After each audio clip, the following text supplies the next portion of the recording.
설교하기 전에 우리 또 이남수 장로님께서 또 아주 컨덕팅을 너무 멋있게 해주셨는데요. 그 몸이 그렇게 움직이는지 몰랐어요. 그렇게 하시니까 장로님은 몸도 아주 좋으신데요. 멋있었습니다. 감사합니다. 이제 핑계가 있는데 제가 오늘 설교를 못 끝냈습니다. 네, 88% 정도 끝냈습니다. 일부 예배 때도 좀 더 구체적으로 말씀을 드렸는데요. 그렇게 구체적인 말씀은 못 드리고 그냥 제가 또 어제 또 결혼식을 또 멀리 갔다 왔어요. 멀리 갔다 와가지고 밤 늦게 들어와서 또 밤새가지고 말씀을 준비하려고 하는데 88% B 플러스입니다. B 플러스. 아무튼 그래서 오늘 말씀 골로새서에 나오는 말씀 1장 15절에서 23절까지 말씀을 읽었지만 사실은 제가 골로새서 2장 말씀을 갖고 오늘 말씀을 적용하려고 그걸 준비를 했는데 골로새서 2장만 쭉 준비하다가 끝냈어요. 그러니까 제가 골로새서 2장 6절과 7절 말씀을 제가 한번 다시 읽어드릴게요. 다시는 아니고 지금 읽어드리겠습니다. 그 말씀을 갖고 말씀을 듣고 또 오늘 말씀도 사실 다 연결이 되거든요. 그래서 제가 한번 골로새서 2장 6절에서 7절 말씀 읽어드리겠습니다. 그러므로 너희가 그리스도 예수를 주로 받았으니 그 안에서 행하되 그 안에 뿌리를 박으며 세움을 받아 교훈을 받은 대로 믿음에 굳게 서서 감사함을 넘치게 하라. 아멘. 아멘. 감사합니다. 오늘 말씀은 제가 또 이제 담임으로 이제 처음 왔을 때부터 설교를 해서 11번째, 넘버 11입니다. 11번째 주일 설교인데요. 오늘은 또 취임 후, 지난주에 취임식이었는데 취임 후 첫 설교입니다. 그래서 오늘 말씀은 지금까지 설교한 것을 다 모아서 하나로 묶어서 준비한 설교입니다. 그래서 잘 들으셔야 돼요. Are you ready? Alright, here we go. Okay, let's go. Alright. 다 잘 아시는 히브리서 11장 1절 아시죠? 히브리서 11장 1절 말씀에 믿음의 definition, 믿음의 정의가 아주 잘 나와 있습니다. 히브리서 11장이 뭐예요? 믿음의 정의잖아요. 다 아시네요. 그래서 11장 1절 말씀에 이렇게 나와 있습니다. 믿음은 뭐예요? 바라는 것들의 실상이요 보이지 않는 것들의 증거이다. 네, 맞습니다. 보이지 않는 것들의 증거가 믿음입니다. 보이지 않는 것들의 증거가 믿음입니다. 보이지 않는 것을 믿는 것이 쉽습니까? 어렵습니까? 어렵습니다. 보이지 않는 것을 믿는 것이 어렵습니다. 그런데 그게 사실 안 보이는 게 어렵다는 게 문제가 아니고요. 그것보다 더 큰 문제가 있습니다. 더 큰 문제는 보이지 않는 것이 믿음입니다. 보이지 않는 것들의 증거가 믿음인데 보이지 않는 것이 믿음이에요.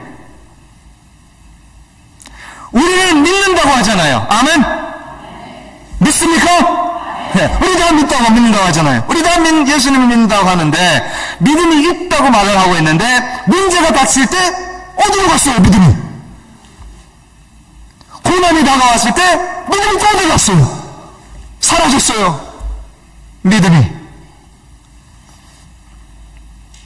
인생의 어려움이 이제 올 때, 또 힘들 때 믿음이 보이지 않습니다.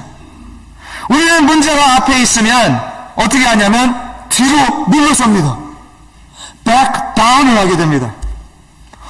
문제가 있으면 도망가려고 합니다. 믿음이 있다고 하면서 또는 우리가 포기를 할 때가 많아요. quit, 그렇죠? give up 할 때가 있습니다. 믿음이 있다고 하면서. 요즘 많은 교회와 설교자들이, 목사님들이 믿음의 열매에 대한 설교를 많이 하고 있습니다. 믿음의 열매, the fruit of faith, 그렇죠? 다시 말하면 믿음의 열매를 또 다시 말한다면 믿음의 benefit이잖아요. 열매가 benefit이잖아요. 믿음의 benefit을 많은 교회들이 지금 가르치고 있고 설교를 하고 있습니다. 거기에 그 열매에 대한 포커스를 둡니다. 다시 말하면 fruit, 열매, fruit에 포커스를 하고 있어요. 그러니까 청중들은, 성도님들은 그것을 듣고 싶어하죠. 좋아하죠. 듣고 싶어하죠. 사랑과 희락과 화평에 대한 말씀을 듣고 싶어합니다. 성령의 열매들이잖아요. 열매를 갖고 싶어하고 그런 열매를 맺고 싶어합니다. 당연하죠. 우리 다 맺고 싶어하죠. 근데 이게 다시 말한다면요, 이런 뜻입니다. policy는 안 읽고, policy는 읽지 않고, 왜냐면 복잡하고 길고 지루하잖아요. boring 하잖아요. boring. policy, 이 policy예요. policy를 보지도 않지만 benefit만 관심이 있는 거예요. policy를 읽지 않고 길고 지루하니까 benefit만, 혜택만 받고 싶어 하는 거예요. 사실 그렇게 하면요, 사기당합니다.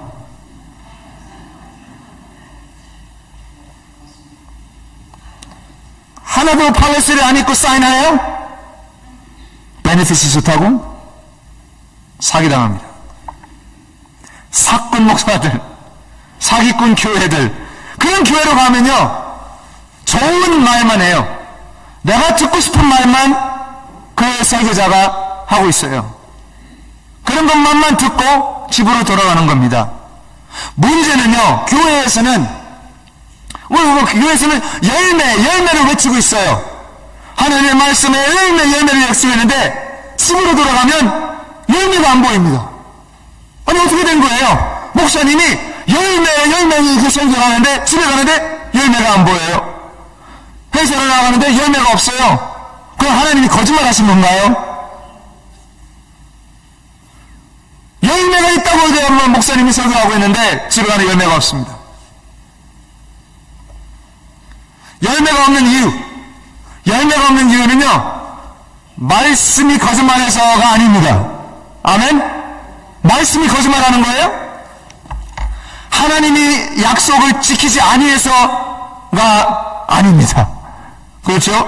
우리가 열매를 맺지 못하는 것은 뿌리 때문입니다. 열매를 맺지 못하는 것은 뿌리 때문입니다. 아멘?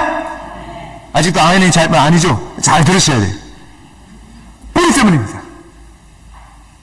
예수 그리스도가 우리의 중심이 아니면, 우리의 센트럴이 아니면 열매를 맺을 수가 없습니다. 맺을 수가 없죠. 예수 그리스도가 우리의 파운데이션, 우리의 기초, 우리의 뿌리가 되어야 하는 줄 믿습니다. 우리의 뿌리가 되어야 돼요, 예수님이. 영어로 이런 표현이 있습니다. 제가 전에도 말씀드렸어요. No root, no fruit. 뿌리가 없으면 열매가 없습니다. No root, no fruit. 다 가르데닝 하시죠? 네. 많은 분들이 가르데닝 하는 걸 알고 있어요. 왠지 어떻게 하는지 아세요? 제 사무실 문에다가 걸어 놓습니다. 제가 지난번에 신방 때 돈 주지 마시라고 그랬잖아요. 돈 한 푼도 안 들어와요. 한 명도 안 들어와요. 와, 이거 진짜 놀라워요. 근데 뭐 더요? 호박이 들어와요. 옛날 성리처럼.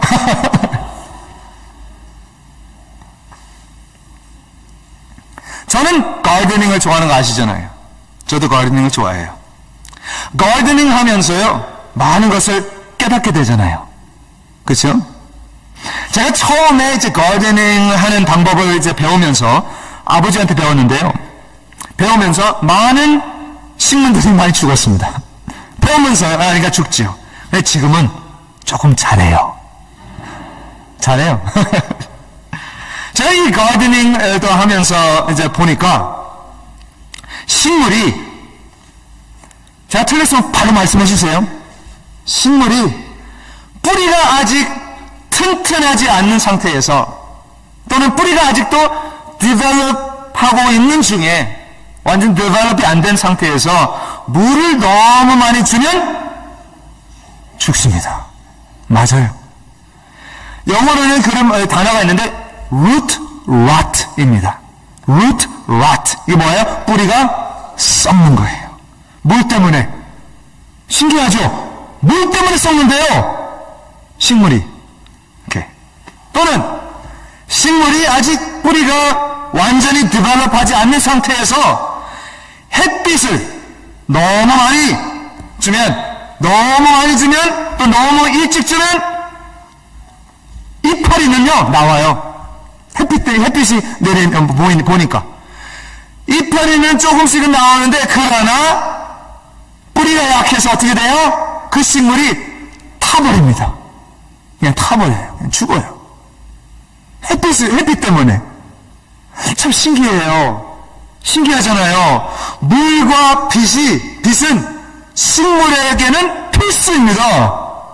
꼭 필요한 거예요. 그런데 뿌리가 약하니까 물과 햇빛 때문에 죽습니다. 와. 그런데요. 그러나 뿌리가 강하면, strong하면, 뿌리가 건강하면, healthy 하잖아요. 겨울이 아무리 추워도요. 그렇죠? 아무리 추워도 이파리가 다 떨어져 나가도 완전히 내 눈으로 볼 때는 다 죽어 보이는데도 봄이 되면 싹이 나와요. 할렐루야. 그렇죠? 싹이 나옵니다. 왜요? 뿌리가 살아있습니다. 그렇죠? 뿌리가 살아있는 거예요.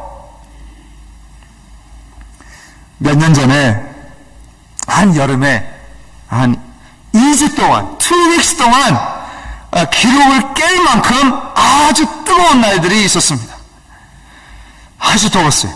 그런데 그때요, 저는 이제 다 아시는 것처럼 무화과 나무를 키우고 있잖아요. 근데 그 무화과 나무들이 맺은 열매들이 엄청 많은데, 열매가 너무 많은데 2주 동안 아예 안 익고 익지를 않는 거예요.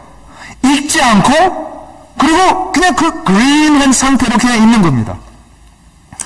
그냥 갑자기 이 나무들이 너무 뜨거워서 그런지 갑자기 stop growing 하고 있어요. 그냥 멈췄어요. 더 이상 익지도 않고 자라나지도 않습니다. 왜? 햇빛 때문에. 너무 뜨거워서. 왜 그럴까? 알아보니까 와, 놀랐습니다. 한번 나눠드릴까요? 놀랐어요. 너무 신기한 것을 배우게 되었습니다. 이 나무들은요, 스트레스를 받으면요, 스트레스 받는 거잖아요. 햇빛이 너무 뜨거울 때 스트레스를 받으면요, 또는 너무 뜨거우나 너무 추우면요, 더 이상 열매에다가 집중하지 않습니다. 열매로 갔던 그 에너지가 멈춥니다. 그리고 그 에너지가 어디로 가는지 아세요? 뿌리로 내려갑니다. 잘 생각해보세요. 이 식물들이 또는 이 나무들이 스트레스를 받으면, 또는 어떤 바깥에서 스트레트닝을 받으면, 협박을 받으면 자기가 살아남으려고 생존을 위해서 그 에너지를 뿌리로 내립니다. 할렐루야. 이해하시나요? 뿌리로 내려간다는 거예요. 이 식물들이 스트레스 받으면. 이 식물, 나무들도 어려움이 오면 뿌리에 집중하는데, 어려움이 오면 뿌리에 집중하는데, 우리 인간은, 사람은 열매를 바라보고 있습니다.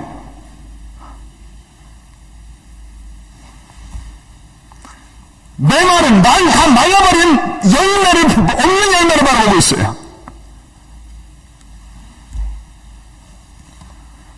나무가지처럼 손을 올리면서 열매 몇 개 해달라고 외치는데, 그렇게 하는 것이 아니라 우리가 해야 되는 것은요, 무릎 꿇고 납작 엎드려서 뿌리로 내려가야 하는 줄 믿습니다.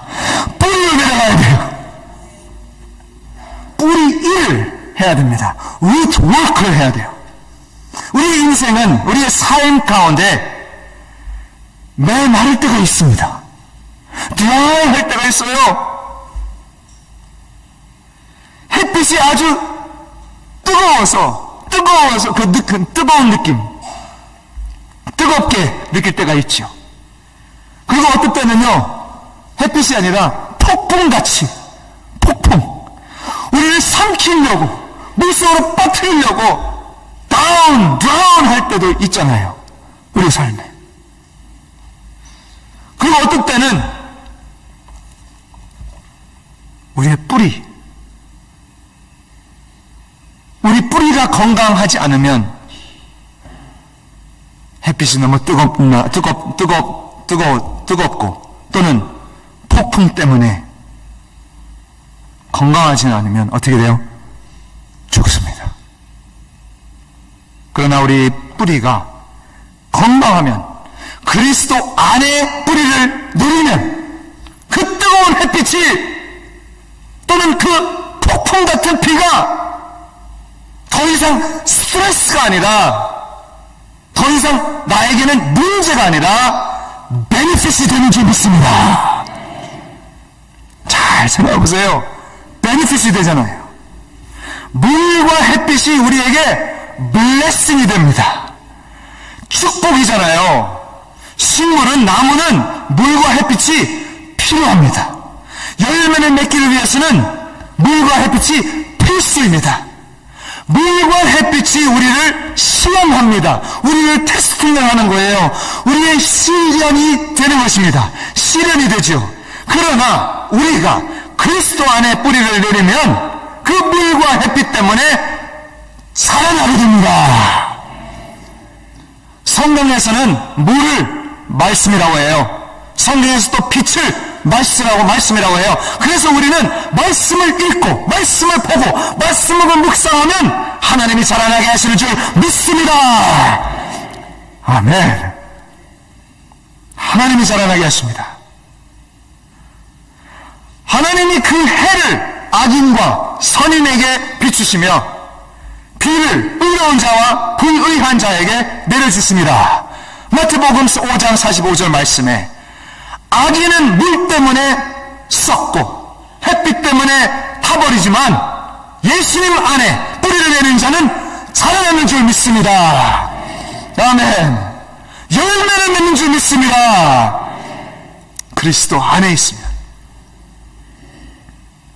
물과 햇빛이 우리에게 해가 되는 것이 아니라 믿는 자들에게는 혜택이 되는 줄 믿습니다. 아멘. 제 설교를 계속 들어보면요, 가르데닝의 예화가 많이 나와요. 진짜 많이 나와요. 지금까지 벌써 많이 나왔죠, 가르데닝에 대한. 제가 가르데닝을 좋아해서 그러겠죠. 근데 사실은 그 이유뿐만 아닙니다. That's not the only reason. 또 다른 이유. 우리 예수님, 말씀의 예수님이 가르데닝 예화를 많이 쓰십니다. 그렇잖아요. 그리고 저도 이제 좋아해서 예수님이 이런 가르데닝의 예화를 쓰실 때마다 제가 가르데닝을 좋아하니까 여러분들도 좋아하잖아요. 그러니까 우리가 이해를 더 잘 할 수가 있잖아요. 이해가 되잖아요. 이해가. 그런데요, 이 1세기에 예수님이 살아계셨을 때는요, 대부분 모든 사람들이 가르데닝이 아니라 농사를 지었습니다. 그렇죠? 농사를 지었습니다. 저같이 좋아해서 취미로 하는 것이 아니라 생존을 위해서 자기가 살아야 되니까 한 거죠. 가르데닝이 아니라 농사를 지었습니다. 다시 말하면요, 제가 이제 사전을 찾아보니까 이렇게 나와 있습니다. 농업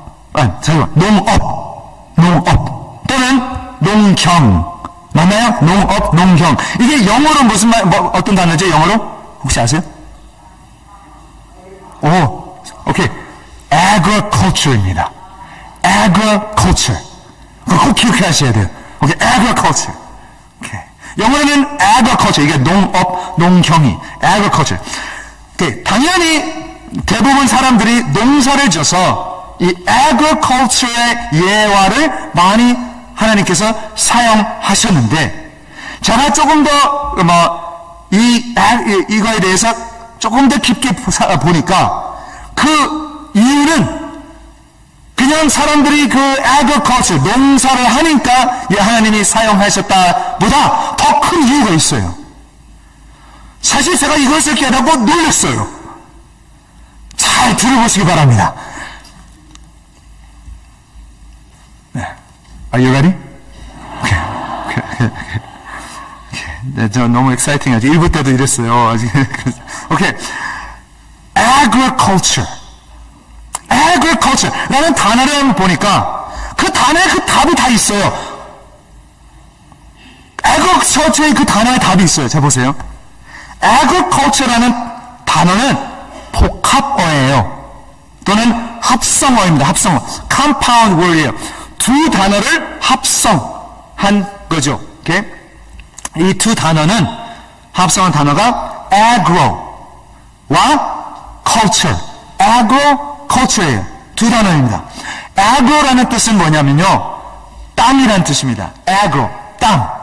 agriculture, agro는 땅의 뜻이고, 그리고 culture, 뭐 다 알잖아요. 문화인데, 사실 조금 더 깊이 보면, culture는 어디서 나온 단어냐면, cult에서 나왔어요. cult. 그러니까 culture죠. cult에서 나오는데, cult라는 단어는, 오늘날 우리가 cult라고 하면 어떤 그 생각나요? 사이비. 네, 사이비를 생각나요. cult, 사이비다. 또는 이단이다. 그렇죠? cult는 이단, 사이비예요. 오케이. 그래서 cult는 또 다른 말로 하면 다르다. 우리하고 다르다. 또는 외계인이다. 에일리언이다. 우리하고는 완전 다르다. 에일리언. 그렇죠? 비정상. abnormal. normal하지 않다. 라는 뜻입니다. 그래서 이 단어, 잘 따라오셔야 돼요. 이 단어 agriculture를 문자적으로 번역을 한다면 이렇게 나와 있습니다. cult of the land입니다. cult of the land. 한국말로는 이 땅의 외계인이에요. agriculture가, 농사가 이 땅의 외계인이에요. 이 땅의 비정상입니다. 잘 이해 못하셨죠? 괜찮아요. 잘 따라오세요. 오케이. 이 땅의 비정상이에요. 오케이. 제가 처음에 말씀드린 것처럼 저는 제 아버지한테 이 가르데닝을 배웠습니다. 보면서. 제가 아버지가 하시는 것을 보면서 배웠죠. 그래서 아버지는 아침 일찍 일어나셔서 그 삽을 갖고 땅을 파셨습니다. 땅을 파고 이제 그 흙을 이제 만드는 거잖아요. 깨끗하게. 그리고 그 땅에 있는 돌과 잡초들을 다 캐내요. 다 꺼내내버립니다. 그리고 모든 씨를 그냥 던져버리는 거 아니잖아요. 그렇죠? 아버지는 때를 따라서 때를 보시고 심고 계십니다. 어떤 야채 씨는 가을에, 또 어떤 야채 씨는 겨울에, 그렇잖아요?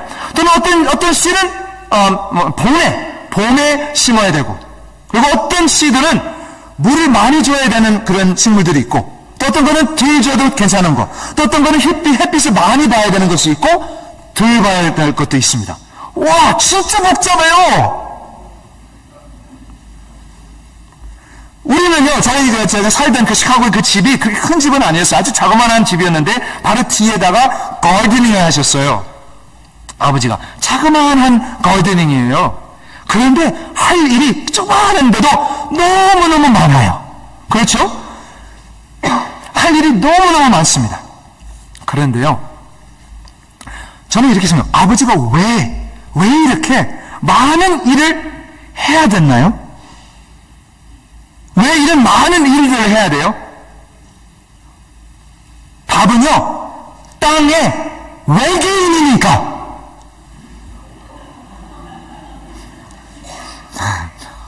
cult to the land이에요. 오케이. 다시 말하면, 내추럴하게 크지 못해요. 토마토가.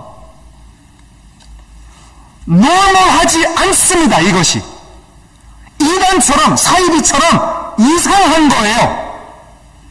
이 가르데닝 하는 게, 농사지는 이상한 거예요. 또 다시 말하면, 억지로 자라나게 해야 되는 거잖아요. 억지로 자라나가. 계속 뭘 줘야 되잖아요. 물도 줘야 되고, 거름 줘야 되고, 계속 뭘 줘야 되잖아요. 반대로 말씀드리겠습니다. 반대로, 잡초는요, 아무것도 안 해도 잘 자라납니다. 다 뽑아버리고 또 자라납니다. 왜 그럴까요? 네이티브니까. 그렇죠? 네이티브니까. 노을마을이니까. 그 땅에 원래 자라나는 식물이니까. 이제 포인트를 좀 보이나요? 그런데 상추 키우려면요, 고추 키우려면, 토마토 키우려면 많은 일을 해야 됩니다. 가든은 땅의 삶입니다. 정상이 아니에요, 가드닝은. 우리가 영어로는 cult, 또 다른 말이 또 뭐가요? cultivate가 있잖아요. 영어 아시는 분은 알 거예요. 오, cultivate이잖아요. cultivate. 오케이. 그렇다면 왜 하나님이 agriculture의 예화를 많이 쓰시나요? 왜 많이 쓰시나요? 왜냐면 잘 들어보세요. 왜냐면 나의 적을, enemy, 내가 싫어하는 사람, 나의 적을 사랑하는 것은 정상이 아닙니다. 내가 주일마다 교회 나오는 것은 정상이 아닙니다. 나의 11조 드리는 거 정상이 아닙니다. 나에게 상처 준 사람을 용서해 주는 거 정상 아닙니다. 나의 뺨을 쳤으면 반대 뺨 주는 거 정상 아닙니다. 이것은 정상이 아니에요. 잡초는 그렇게 안 해요. 그래서 이 복음의 씨는 그 딱딱한 땅을 삽으로 푸시고 부드럽게 만들어야 합니다. 부드럽게 만들어야 돼요. 그 땅에다가 거름을 줘야 해요. fertilizer를 줘야 됩니다. 씨를 잘 심어야 해요.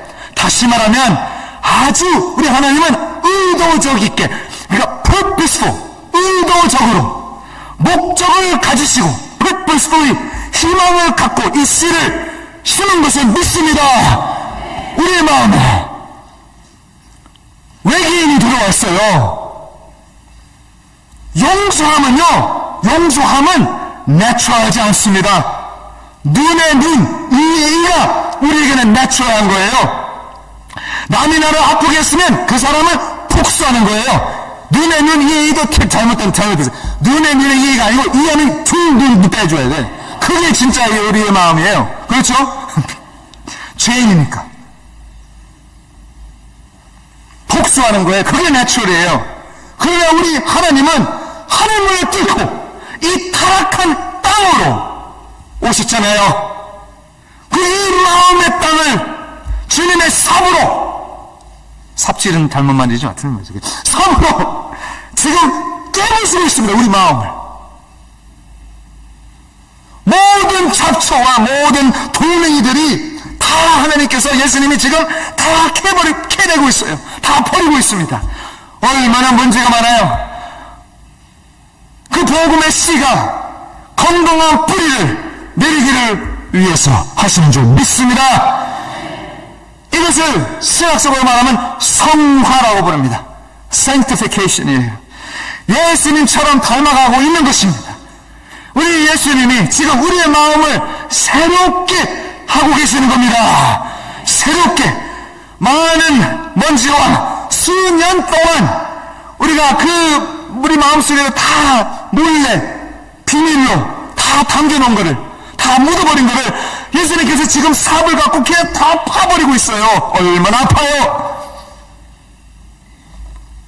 우리 예수님은 우리 마음의 뿌리를 내려주시는 것을 믿습니다. 뿌리로 내려가시면 보여요. 뿌리로 내려가시면 우리는 묻은 게 아니에요. 어떻게 됐어요? 심었습니다. 기억하시죠? 심었어요. 우리는 묻음이 아니고 묻었으면 죽은 거예요. 우리 예수님과 함께 살았습니다. 계속 우리의 메마른 가지를 바라보면 우울합니다. 우리 교회 젊은이들이 다 어디 갔어요? 계속 메마른 가지를 바라보면 우울합니다. 울 것입니다. 불만 불평밖에 안 합니다. 그러나 지금 우리 예수님이 우리의 마음에서 또는 우리 교회에서, 우리 연합교회에서 우리 모든 하나님의 자녀들 가운데 지금 뿌리를 내리고 계십니다. 뿌리를 내리십니다. 지금 우리는 어디를 바라보고 있습니까? 믿음이 보이지 않는 것들의 증거인데 혹시 믿음이 안 보입니까? 열매가 없나요? 뿌리로 내려가시길 바랍니다. 우리 교회가 이제 55 years old, 일부 때는 늙었다고 했는데 그래서 성도님들 많이 웃었어요. 근데 생각해보니까 55는 사실 0이에요. 우리 교회에서는. 아무튼 55살인데 그런데 하나님은 다시 기초로 본질로 2024년 아직 제가 선포를 아직 안 했어요. 근데 좀 힌트를 드리는 거예요. 본질로 뿌리로 내려가서 다시 시작하는 마음으로 오늘부터, 내일이 아니라 오늘부터 우리 모두가 새로운 시작으로 첫 사랑을 회복하는 복음의 뿌리를 내리시기를 주님의 이름으로 축원드립니다. 예, 기도하겠습니다.